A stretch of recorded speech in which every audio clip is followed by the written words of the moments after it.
Cordiale saluto, ben ritrovati gentili amici e amiche con lo spazio informativo di Friuli TV con le ultimissime dal Friuli Venezia Giulia. Approvato il bando a favore delle aziende per la produzione e utilizzo locale, 14 milioni di euro per impianti idrogeno in siti abbandonati. Andiamo a sentire le parole dell'assessore regionale Bini.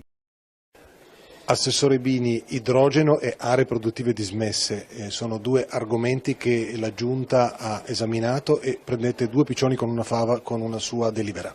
Poi abbiamo approvato un secondo bando di 14 milioni di euro con risorse interamente regionali per quanto riguarda l'idrogeno su aree produttive dismesse. Anche questo vedrà la luce il 20 di dicembre e entro il mese di giugno del 24 ci dovrà essere l'approvazione dei progetti che ci arriveranno.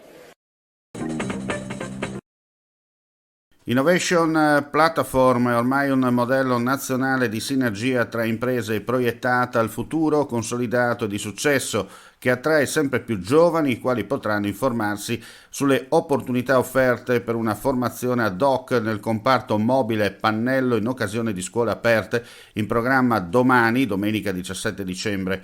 Così il direttore del cluster Arredo, Carlo Piemonte, commenta il progetto che vede collaborare l'ISIS Sacile Bruniera, indirizzo Made in Italy, con il cluster che rende disponibili agli studenti dell'istituto gli strumenti tecnologici per acquisire competenze fondamentali per lo sviluppo del settore. Quasi 200 ballerini e gli ospiti speciali Etienne Jean-Marie e Pierpaolo Foti lunedì al Teatro Bonezzi per dare vita allo spettacolo Giovani senza confini.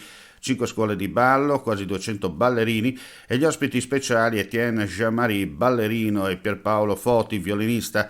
Lunedì, come detto, 18 dicembre alle 20:30 a Monfalcone si alterneranno sul palco del Teatro Comunale per dare vita allo spettacolo Giovani senza confini. Un progetto che il Comune di Monfalcone ha presentato alla Regione Friuli Venezia Giulia partecipando al bando per la concessione di contributi da destinare alla realizzazione di iniziative in ambito culturale a favore dei giovani, ottenendo un contributo pari a 18.000 euro.